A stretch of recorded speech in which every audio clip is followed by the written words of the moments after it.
నువ్వు దేవుడవు, మమ్మను కనికరించుచున్నావు నాయన. నా ప్రభు, అదే రీతిగా నాయన ఇక్కడున్న ప్రజలందరినీ ఆశీర్వదించుము. వారి విశ్వాసము కలగజేయము నాయనా. నువ్వు మాట్లాడే దేవుడవు, మాట్లాడు దేవుడవు నాయనా. నీ వందనాలు, నీకు స్తుతి కృతజ్ఞత స్తుతి స్తోత్రములు చెల్లిస్తున్నాను నా ప్రభువా. నీ వాక్యము నా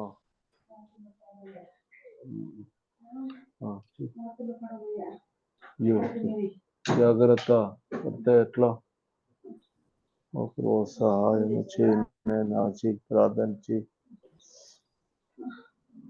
అత్యంత కృపామయుడ, సర్వోన్నతుడ, దేవుని కుమారుడు అన్న యేసుక్రీస్తు ప్రభాని పాదములకు వందనాలు, స్తోత్రములయ్యా. నిన్నటి ఉదయకాలం నుండి ఉదయకాలం వరకు నాయన మమ్మల్ని మీ రెక్కల కింద భద్రపరిచావు దేవా. అందును బట్టి నీ కృతజ్ఞతాస్తుతి స్తోత్రములు చెల్లించుకుంటున్నాయన. అయా గ్రూపులో ఉన్న సహోదరులు చేసిన ప్రతి అపరాధ దోష పాపంలో, కుటుంబ సభ్యులు చేసిన ప్రతి అపరాధ దోష పాపములను దయతో క్షమించిన ఆయన నీ రక్తంతో కడగండి, పరిశుద్ధపరచండి. అయ్యా, ఎవరిని విడిచిపెట్టే దేవుడు కాదు, ప్రతి బిడ్డను పేరు పేరు జ్ఞాపకం చేసుకోండి. నీ కృప వెంబడి కృప దయచేయండి నాయన. అయ్యా, అలాగే నేను, నా భర్త, నా బిడ్డలు చేసిన ప్రతి అపరాధ దోష పాపములను దయతో క్షమించు, నీ రక్తంతో కడగండి, పరిశుద్ధపరచండి. అయ్యా, ఇదే నాన్న ప్రభా, నీ ఇద్దరు దోస్తులైనా నీ వాక్యాన్ని ప్రకటించుతుండగా నాయన వారిని సిలువ చాటు మరుగుపరిచినైనా మీరే మాతో మాట్లాడండి. ఈ దిన జీవాహారం మాకు దయచేయండి. ఆత్మతో సత్యముతో ఆరాధించి బిడ్డలుగా మమ్మల్ని తీర్చిదిద్దండి. నువ్వు పరిశుద్ధులు కనుక నాయన మేము కూడా పరిశుద్ధులుగా ఉండటానికి అయ్యా నీ రాకడ పర్యంత వరకు మా సాక్ష్యములు కాపాడుకుంటూ నాయన మంచి ప్రవర్తన కలిగి నాయన మంచి బుద్ధి కలిగి జ్ఞానము కలిగి నడుచుకోవడానికి సహాయం దయచేయండి. ఆయన ప్రతి ఒక్క బిడ్డను పేరు పేరు జ్ఞాపకం చేసుకోండి.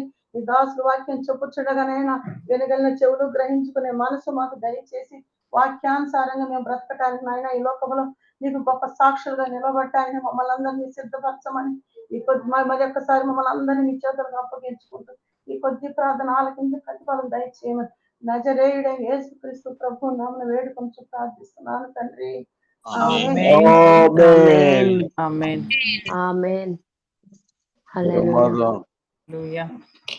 బాత్రూమ్ లో పడి జారపడిపోయిందమ్మా, మళ్ళా బయటకు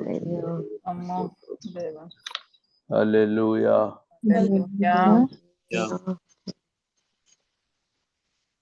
మీరందరూ మంచిగా ఉన్నారా? బట్టి మంచిగానే ఉన్నాము.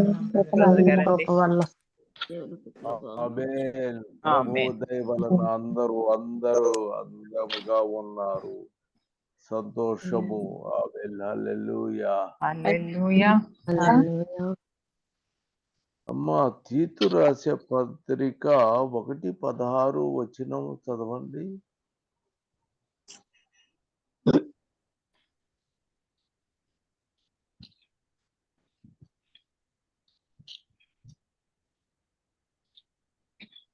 తీతు పత్రిక 1:16. నేను చదువుతున్నానమ్మా, మీట్లో ఉన్నాను, వినపడలేదు. దేవుని ఎరుగుదమని వారు చెప్పుకుందురు కానీ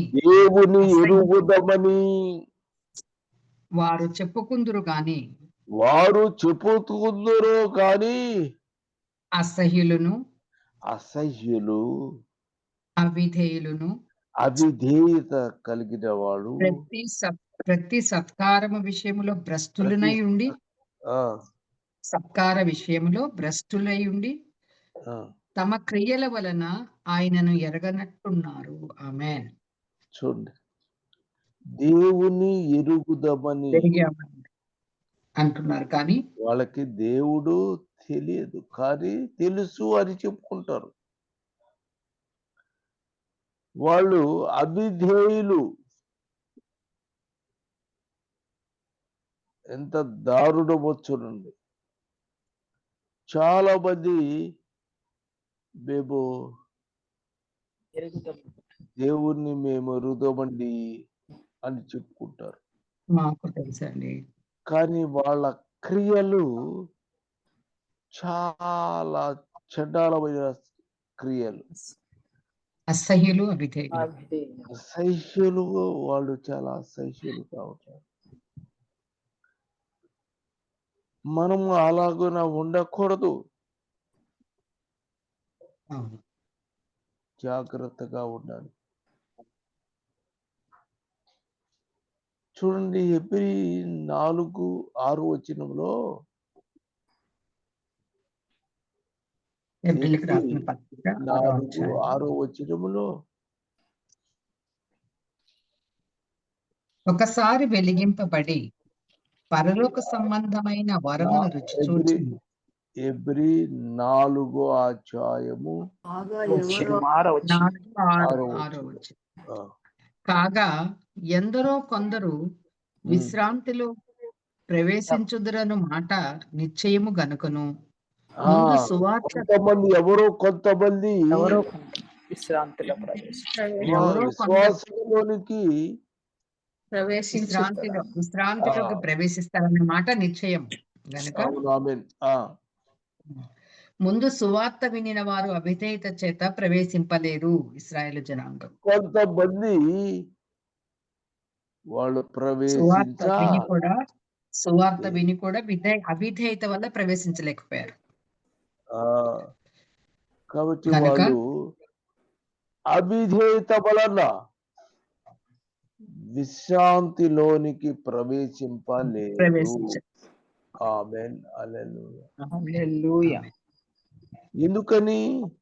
వాళ్ళు ఏమనుకుంటారు? దేవుని ఎరుగుదము, అది పెరిగాము అని చెప్తారు. వాళ్ళు ఏమనుకుంటారంటే దేవుణ్ణి మేము ఎరుగుదాము, లోపల అన్ని చండాలమైన కార్యక్రమాలు. అట్లానే ఇక్కడ కొంతమంది వాళ్ళు అంతే ఉన్నారు. సువార్త విన్న వారే అవిధేయత కలిగి అవిధేయత వలన విశ్రాంతిలోనికి ప్రవేశింపలేకపోయారు. చూడండి, పరిశీలించినట్టయితే ఎప్పుడు వాళ్ళు దేవుడు దేవుడు దేవుడు దేవుడు దేవుడు దేవుడు కరెక్టే, వాళ్ళ విశ్వాస దేవునికి లోబడి ఉండటం లేదు. క్రియలు, ప్రవర్తన, వాడు క్రియలు సరైనటువంటి ఉండదు. చివరికి వాళ్ళు ఎలా అంటే రోమీయులు 5:19 వచనం, రోమా 5:19. అలాగే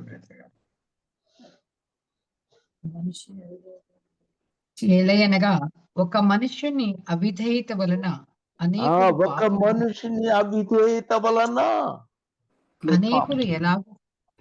అనేకులు పాపులుగా ఎలాగూ చేయబడతారో. కాబట్టి వాళ్ళు అవిధేయత వాళ్ళకి అనేక మంది పాపులుగా మార్చబడ్డారు. పాపము చేశారు, అవిధేయత కలిగినటువంటి వారుగా తయారవుతున్నారు. వాళ్ళు దేవునికి లోబడి ఉండలేదు. వాళ్ళు విశ్రాంతిలోకి ప్రవేశించలేని వారుగా ఉన్నారు. దేవుణ్ణి ఎరుగని వారు అనుకుంటూ ఎరకుండా ఉన్నారు. వాళ్ళు అలాంటి భయంకరమైన స్థితిలో వాళ్ళు ఉన్నారు. 2వ తిమోతి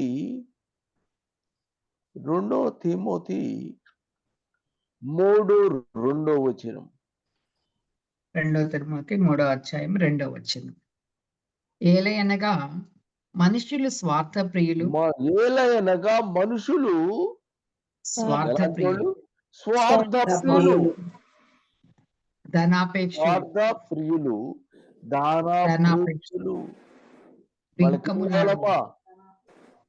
ధనాపేక్ష ఉంది, ధనాపేక్షలు. వాళ్ళు స్వార్థ ప్రియులు, మంచిది.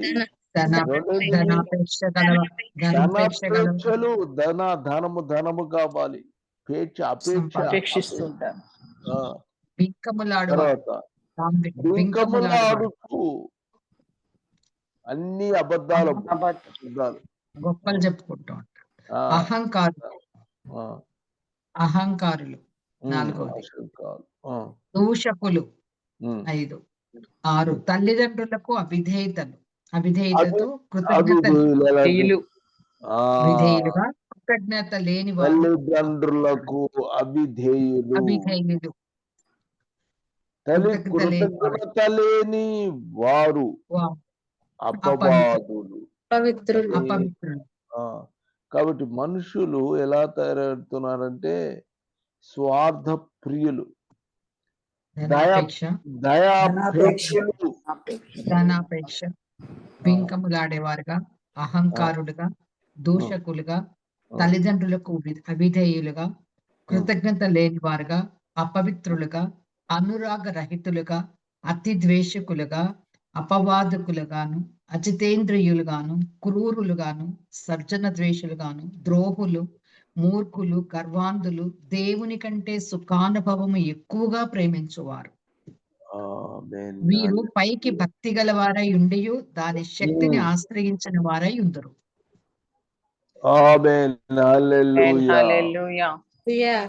కాబట్టి మనము ఎప్పుడు కూడా దేవునికి మాత్రము లోబడి ఉండాలి. ఆమేన్.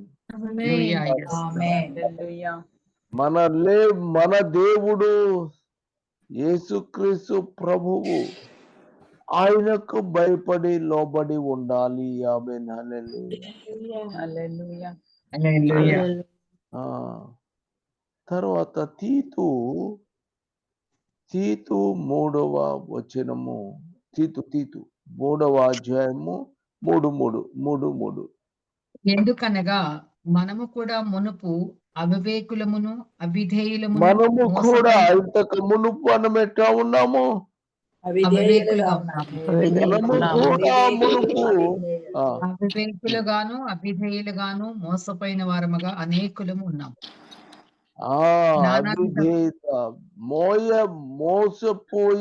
మోసపోయిన వారముగాను, నానా విధములైన దురాశలకును భోగములకును దాసులమై ఉన్నాము. దుష్టత్వం నందును అసూయ యందును కాలము గడుపుచు అసహ్యులమై ఒకరినొకడు ద్వేషించుకుంటూ ఉంటివి గాని మన రక్షకుడైన దేవుని యొక్క దయను.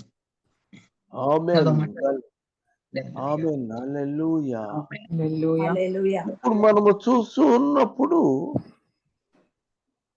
ప్రతి ఒక్కరిని మనము పరిశీలన చేస్తే వారు అవిధేయత వలన వాళ్ళు దేవుణ్ణి ఎరుగుదుము అని చెప్పుకుంటారు. వాళ్ళు అనుకోవటం ప్రతి విషయంలో దేవుణ్ణి ఎరిగినటువంటి వాడుగా ఉంటారు. వాళ్ళు అవిధేయులుగా ఉంటారు, శేషులుగా ఉన్నారు. భయంకరమైనటువంటి మనము పూర్వకాలములో అలా జీవించినటువంటి స్థితి నుంచి ఇప్పుడు మన ప్రభు అయిన యేసుక్రీస్తు నందు విశ్వాసం ఉంచాం. ఆమేన్.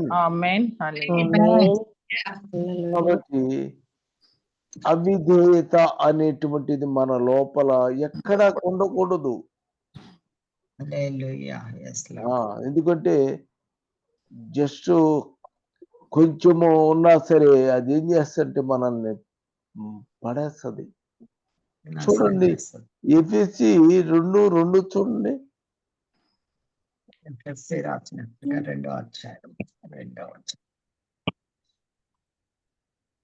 అపరాధములు మీరు వాటిని చేయుచు వాయుమండల సంబంధమైన అధిపతిని అనగా అవిధేయులైన వారిని ఇప్పుడు ప్రేరేపించు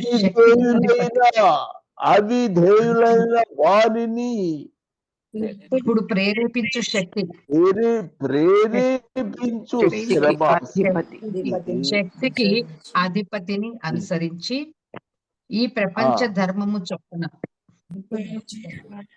ఇప్పుడు మనం ఇలా నడుచుకున్నాము. అపవాది యొక్క శక్తి అవిధేయుల ప్రకారం అవిధేయత ఇక్కడ ప్రేరేపించే శక్తి అనేటువంటిది ఎవడు అపవాది వాయుమండలం వాయుమండలం వాయుమండల సంబంధమైన అధిపతి.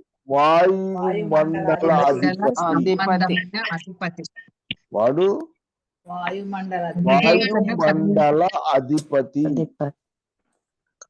వాడు ప్రేరేపించే శక్తి వాడికి ఉంది. ప్రేరేపించే శక్తి అవిధేయతను ప్రేరేపించే శక్తి ఉంది వాడికి.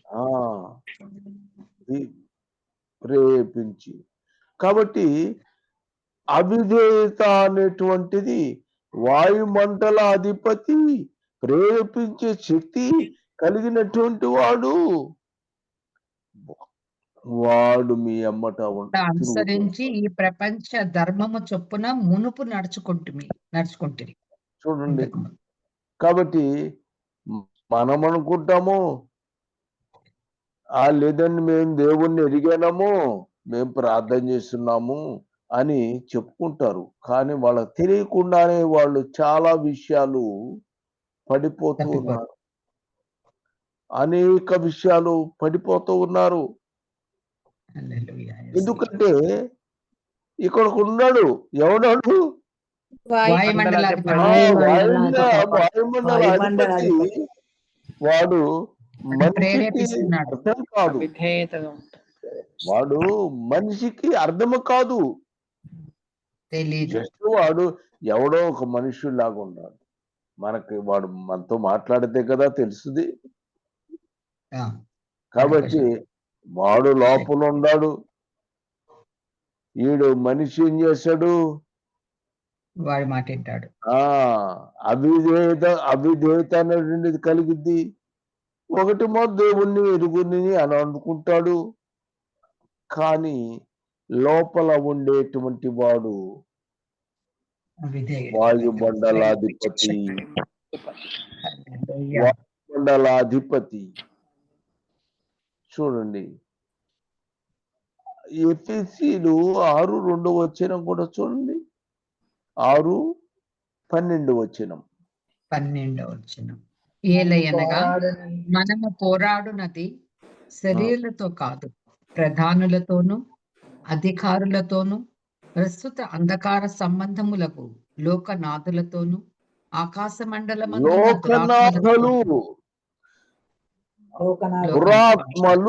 దురాత్మలు ఆకాశ మండలములోనివి ఉన్నవి. అవి కూడా పనిచేస్తున్నాయి. కాబట్టి అవిధేయత, ఒక మనుష్యుడు అవిధేయత కలిగినప్పుడు నువ్వు యేసు ప్రభువుని ఎరుగున్నాను అని చెప్పుకుంటే, ఉత్త మాటలు చెప్పుకుంటే వాడు సంతోషపడతాడు. అంతకన్నా ఏం లేదు. వాడు సంతోషపడతాడు.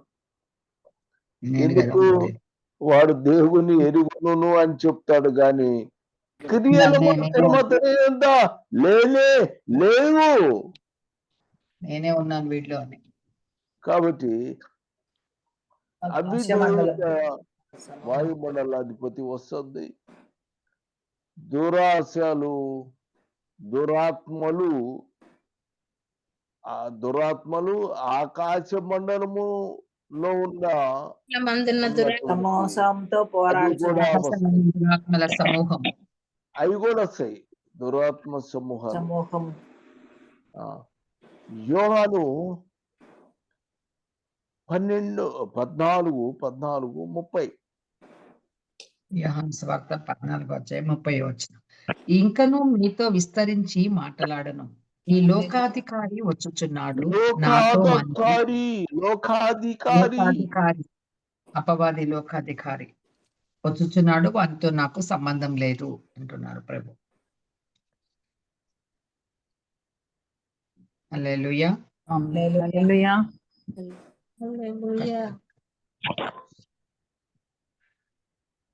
హలో, ఇంకను మీతో విస్తరించి మాట్లాడను, ఈ లోకాధికారి వచ్చుచున్నాడు, నాతో వానికి సంబంధం లేదు. ఈ లోకాధికారి ఒకటి మొత్తం అవిధేయత కలిగినటువంటి వాడు వాయుమండల అధిపతి, రెండోది ఆకాశ దురాత్మల సమూహం. సమూహము ఇప్పుడు ఎవడు లోకాధికారి, లోకాన్ని పాలిస్తున్నవాడు. వీళ్ళకి ఈ లోకాధికారి ఉన్నటువంటి వాడు తిరిగి కూడా బలి ఉంటుందండి. మళ్ళీ తెలివి ఎక్కువ. 1 కొరింథీ 2:6 వచ్చిన మొదటి కొరింథీ 2:6. అలాగే బ్రదర్. 1 కొరింథీ 2:6. పరిపూర్ణులైన వారి మధ్య జ్ఞానమును బోధించుచున్నాము, అది ఈ లోక జ్ఞానము కాదు. లోకాధికారికి జ్ఞానము, లోకాధికారి జ్ఞానం కాదు, అది దేవుని జ్ఞానాన్ని బోధిస్తుంది. వాళ్ళు సంపాదించుకుంటారు. ఆమేన్, హల్లెలూయా. లోకాధికారుల జ్ఞానం కూడా సంపాదించుకుంటారమ్మా వాళ్ళు. దేవుని సంబంధించిన జ్ఞానము మనము సంపాదించుకోవాలి. మనం పరిపూర్ణులైన వారి మధ్య జ్ఞానమును బోధించుచున్నాము, అది ఈ లోక జ్ఞానము కాదు. నిరర్థకమైపోవచ్చున్న ఈ లోకాధికారుల జ్ఞానము కాదు, కానీ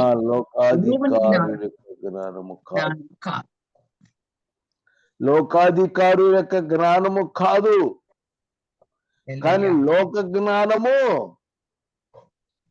వారికి దొరికింది. లోక జ్ఞానం, కానీ దేవుని జ్ఞానము మనము సంపాదించుకోనమని దేవుని జ్ఞానం మర్మమైనట్టుగా బోధించుచున్నాము అంటున్నాడు ఇక్కడ ప్రవక్త అపోస్తలుడు.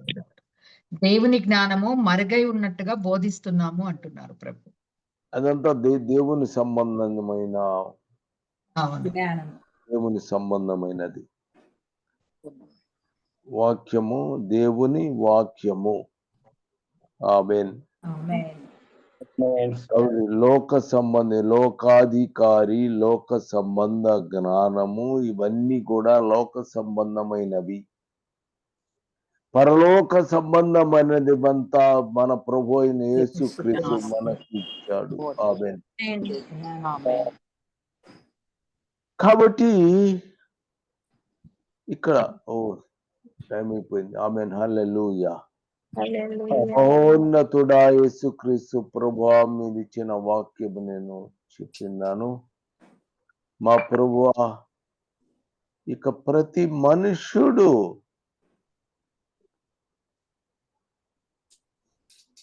అవిధేయత కలిగిన వారుగా ఉండకూడదు. ప్రభువా, ఈ గ్రూపులో ఉండి నీ ప్రజలైనటువంటి వారందరూ నీ సన్నిధి కోరుకోవాలి నాయన. నీవు నన్ను ఆశీర్వదించు నాయన. ప్రతి బిడ్డను ఆశీర్వదించి కావాలమని యేసుక్రీస్తు ప్రభు యొక్క నామమున ప్రార్థిస్తున్నాను తండ్రి. ఆమేన్. ఆమేన్. హల్లెలూయా. హల్లెలూయా. హల్లెలూయా.